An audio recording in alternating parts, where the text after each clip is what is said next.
कि देशवा न्यूज के जानते बबीता मिश्रा जी हैं, मतलब छोटी सिस्टर मानते, हम उनको बड़ी सिस्टर मानते। घर पे हमारे सास, हमारे ससुर, हमारे बच्चे फोन की दीदी की देखो तुम पागल हो गई हो, अभी तक तुम घर क्यों नहीं जा रही हो, तुम सबसे पहले बात तो तुम घर से निकली तो निकली क्यों निकली, मेरी गलती ठहराने लगी दीदी। तो देखिए घर पे हमारे सास, हमारे ससुर, हमारे बच्चे, पति सब परेशान हो रहे हैं। हेलो टू फैमिली, नमस्ते, प्रणाम, कैसे हैं आप सब, प्यारा सा कमेंट करके ज़रूर बताइएगा। तो दोस्तों आज हम जाने वाले हैं ससुराल। क्यों? तो आप सभी हमारे वीडियो में बने रहिएगा, फिर आप सभी को पता चलेगा। तो दोस्तों देखिए घर पे हमारे सास, हमारे ससुर, हमारे बच्चे, पति सब परेशान हो रहे हैं और इतना ज़्यादा परेशान हो गए हैं कि क्या बताएंगे। और दोस्तों हम भी अपना एड्रेस नहीं बताए उनको कि ताकि मेरे पास हमारे पति पहुंच पाए, ठीक है। और अभी पता है कहाँ रह रहे हैं हम, आप सभी को पता नहीं होगा दोस्तों। तो आज हम इस वीडियो में बता दे रहे हैं कि वो भी हमारी सिस्टर ही लगेगी, बहन ही लगेगी, हम बहन ही मानते हैं। हमारी बड़ी वाली ननद के ननद और वो मधेपुरा में है, ठीक है। आप लोग को सच्चाई आज बता ही दिए, क्योंकि देखिए आज 10 रोज हो गया, आज 10 रोज से सब परेशान हो रहे हैं, अच्छी बात नहीं है दोस्तों। गुस्सा उठा, ठीक है, और देखिए कुछ भी नहीं हुआ, ज़्यादा कुछ नहीं हुआ, लेकिन एक ऐसा बात मम्मी जी बोल दिए मुझे कि हमें बहुत ज़्यादा बुरा लग गया। और बुरा लगने की वजह इतना तो मेरी गलती है कि हमको घर से बाहर नहीं निकलना चाहिए था, लेकिन निकल गए तो मुझे तो गलती एक्सेप्ट करना ही पड़ेगा। हम दूसरे के जैसे नहीं हैं कि गलती करके भी हम गलती एक्सेप्ट नहीं करते हैं, ठीक है। और चलिए सबके घर में इस तरह का बातचीत होता रहता है, लेकिन हम घर में 2 दिन भूखे रह जाते मंजूर था, लेकिन नहीं निकलना चाहिए था। खैर कोई बात नहीं, निकल ही गए। तो हमें भी बच्चे पे आ रहे हैं और बच्चे पे भी दया आ रहे हैं। तो दोस्तों आज ससुराल जाने का क्या कारण है, ना हम अपने पति के बात पे जा रहे हैं, ना अपने ससुर, ना सास, ना बच्चे, किसी के बात पे नहीं जा रहे हैं। हम किसके बात पे जा रहे हैं पता है? हम अपने एक दीदी है जो कि उनको एक तरह से मैम बोला जाए, और वो बोलते कि नहीं तुम मेरी छोटी सिस्टर हो, तुम मुझे दीदी बोलो, जो कि देशवा न्यूज के जानते बबीता मिश्रा जी हैं। और वो हमें मतलब छोटी सिस्टर मानते, हम उनको बड़ी सिस्टर मानते हैं। तो उन्हीं के कहने पे जा रहे हैं। जब हम वीडियो बना के डाले थे तो जब वीडियो देखी हो तो फ़ोन की हमें, मेरा नंबर उनके पास है, फ़ोन की, बोली कि ऐसा क्या हुआ कि तुम घर से क्यों निकल गई। मतलब बहुत सारी बातें हुई, जो बातचीत होती है एक दूसरे से, तो बातचीत हुई, फिर इंटरव्यू दिए हम। इनके बाद फिर फ़ोन की, जब दूसरे का मीडिया पे देखे, मतलब मोबाइल सब निकाले, देखे कि बच्चे सब पूरा रो रहे हैं, सब परेशान लग रहे हैं, तब फिर मुझे फ़ोन की दीदी की देखो तुम पागल हो गई हो, अभी तक तुम घर क्यों नहीं जा रही हो, तुम सबसे पहले बात तो तुम घर से निकली तो निकली क्यों निकली, मेरी गलती ठहराने लगी दीदी। कि हम उनको बताए कि देखिए दीदी मुझे बात का बुरा लगा, हम बता नहीं सकते हैं, और आपस में हम लोग बातचीत किए, ठीक है। तो बोले कि नहीं पागल, तुम्हारा घर है वो, ठीक है, तुम्हारा सास है, तुम्हारा ससुर, तुम्हारे पति, तुम्हारे बच्चे, और किसी का नहीं है। सास ससुर तुम्हारे पे आश्रित हैं, तुम उनको रखती हो, अच्छे से पालती हो, जिस तरह तुमको बेटी बना के रखे, आज 4 साल से तुमको एक भी चीज़ का तकलीफ़ नहीं दिए। आज तुम उसी को थोड़ा सा बात बोल दे, काहे माँ बाप बात नहीं बोलते हैं, तुम सास के बात पे निकल गई, माँ जब यही बोलती तो तुम निकलती कहीं। मतलब बहुत सारी बात बोले, जब बात बोलने लगे ना तो हमें बहुत ज़्यादा रोना आ गया दोस्तों। तो फिर हम उनको, रोना तो आ गया, फिर हम बोले कि नहीं दीदी ऐसे हम नहीं जाएंगे। तो बोले तुम अपने पति को अपना एड्रेस बताओ, तुम्हारे पति जाएंगे लेने। लेकिन नहीं, मैं अपने पति को हम अपने से फ़ोन नहीं कर सकते हैं, ठीक है।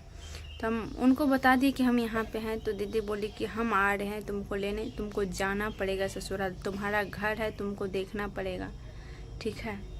और ये भी बोले कि तुम्हारे परिवार इतने भोले हैं कि तुम समझ सकती हो। अब बात तो सही है दोस्तों कि कितना भोला है वो हम समझ सकते हैं कि आज 4 साल से हमें बेटी बना के रखे, और हम भी माँ बाप मानते थे, हमें भी कोई चीज़ का तकलीफ़ नहीं होने दी और हम भी कोई भी चीज़ का तकलीफ़ नहीं होने दिए, ठीक है। और इतना मतलब बेटी को भी लोग नहीं करते जितना मेरा किए सब, लेकिन हमें थोड़ा सा बात का बुरा लगा और गुस्सा इतना ज़्यादा आ गया कि गुस्सा में लोग क्या से क्या नहीं कर लेते हैं, ठीक है।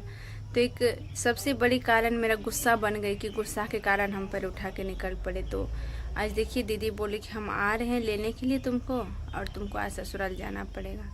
आज शाम तक में हो सकता है दीदी आ जाएगी तो ठीक है, नहीं तो हमारे एक नाती हुई सिस्टर के पोता हैं, हमको नाती लगेंगे, मतलब पोता भी और एक उनके नाती भी हैं, तुमको भी नाती ही लगेंगे। तो वो हैं, बड़े हैं, हो सकता है उन्हीं के साथ हम आज शाम तक में घर चले जाएंगे, क्योंकि हमें भी बहुत ज़्यादा बच्चे के याद आ रहे हैं। घर परिवार कैसा होगा, क्योंकि सबसे पहली बात जब हम नहीं रहते थे ना तो किसी को अच्छी तरह से खाना नहीं मिलता था, खाना नहीं कोई खा पाते थे। भले हम नहीं काम करते थे ज़्यादा, लेकिन सामने में रहते थे तो सबका अलग ही होब रहता था, अलग ही खुशी रहता था।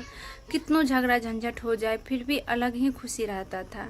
अभी हम घर में नहीं हैं, क्या होता होगा परमात्मा जाने, मैं तो नहीं बता सकती हूँ। और दूसरे का ताना सुनने के लिए मिलता होगा, बहुत सारे लोग आते होंगे, बहुत कुछ बोलते होंगे, कितना चीज़ सहन करते होंगे वो सब। चलो हम तो अकेले हैं यहाँ पे, हम सिर्फ वीडियो बनाते डालते हैं, बैठते हैं घर में, सोते हैं, खाते हैं, वो सबको कितना कुछ सहन करना पड़ता होगा। तो ये सब भी चीज़ दोस्तों सोचे, क्योंकि ये तो नहीं है कि अब सोचने का शक्ति नहीं है, ठीक है। बहुत कुछ सोचे, फिर सोचे नहीं, आज न कल तो घर मेरा ही है, आज न कल तो मुझे जाना ही है। गुस्सा में निकल जाने से क्या होगा, मेरा ही हानि पहुंचेगा, कल चल के हमको ही हानि होगा। दूसरे तो मज़ा ही लेंगे, दूसरे तो मज़ा ही उठाएंगे। यही इतना बात यदि हम उस टाइम सोच लेते तो आज इस तरह का दिन नहीं देखना पड़ता, ठीक है। और आज इस तरह कोई दूसरे लोग नहीं बोलते, 4 बात कोई नहीं धराते। लेकिन गुस्सा में नहीं सोचा जाता है दोस्तों। हम रहे चाहे कोई भी रहे, किसी के ऊपर भी गुस्सा आता है तो सोचन शक्ति पता नहीं कहाँ चला जाता है, नहीं चला जाता है। कोई भी इंसान नहीं सोच सकते हैं, उनको माइंड में सिर्फ ये चलता है कि क्या करे क्या नहीं करे, इसके सिवा और कुछ भी नहीं। और कोई भी अच्छा बात बोलते हैं तो उनको नहीं सुहाता है। गुस्सा में कोई कितना अच्छा बात क्यों नहीं, समझदारी वाली बात क्यों नहीं बताए, उनको सुहाता नहीं है। कि सिर्फ माइंड में ये चलता है कि हमें बोले तो बोले, क्यों बोले, ऐसा कभी नहीं बोल रहे थे, ऐसा क्यों बोले। तो वही गुस्सा ठंडा हुआ तो आज अपने आप को सब समझदारी आ रहा है, सब समझ आ रहा है। सबके घर में ऐसा होता है, किसका घर नहीं है कि नहीं होता होगा। 2-4 बात इधर उधर किसके पास साथ नहीं होता होगा, सबके साथ होता है। और सब जब ऐसे ही करने लगे तो परिवार रहेगा। परिवार में एक दूसरे का बात सहन करना ही पड़ता है, एक दूसरे के साथ हिल मिल करके रहना ही पड़ता है, जो परिवार को चलाने के लिए जानते हैं। और छोटी मोटी बात हम तो यही बोलेंगे कि हम गलती कर बैठे, आप लोग कभी गलती मत कीजिएगा, थोड़ी मोड़ी बात लेकर के मत चलिएगा, ठीक है। और हम भी नहीं चलते हैं, हम इससे बड़े बड़े बात को इग्नोर करके चलते हैं। लेकिन हमें ये मतलब हमको ये लगता है कि दूसरे इंसान जब हमको बोलते हैं ना कुछ भी, तो हमें उतना फर्क नहीं पड़ता है, कोई भी चीज़ का टेंशन नहीं होता है। हट चलो दूसरा बोला है, दूसरे से हमें क्या मतलब। हमारे पति, हमारे घर वाले, हमारे सास, हमारे ससुर जो हमारे साथ हैं, हमारे पग पग पे मतलब एक एक डेग पे साथ देते हैं, हर एक चीज़ में साथ देते हैं, तो हमें दूसरे से क्या मतलब। दूसरे तो हमको कमा के नहीं खिलाते हैं, दूसरे तो हमें घर में नहीं रखे हैं, हमारे पति हमको घर में रखे हैं, हमारे सास ससुर हमारे मतलब हमको घर में रखे अपना घर में, और दूसरे को इतना चीज़ सहन करके रखे हैं, तो हम दूसरे का बात क्यों सुनेंगे जब हमारे पति, हमारे सास ससुर कुछ नहीं बोलते हैं। लेकिन वही जब अपनों का मुँह से हम कुछ भी सुन लेते हैं ना, तो हमें बर्दाश्त नहीं होता है। ये बात नहीं हुई थी, बस छोटी सी बात। और कोई भी बात होता है अपना समझदारी से काम लो, तो कोई भी बात नहीं होती है। तो चलिए दोस्तों, अब ज़्यादा नहीं बोलेंगे, बस हम ये बोलेंगे कि आज हम शाम तक में घर जो है चले जाएंगे, ठीक है, अपने ससुराल हम चले जाएंगे। और आप लोग का क्या राय है, आप लोग कमेंट बॉक्स में ज़रूर बताइएगा, ठीक है। तो वीडियो को करते ही एंड फिर नेक्स्ट वीडियो मिलते हैं।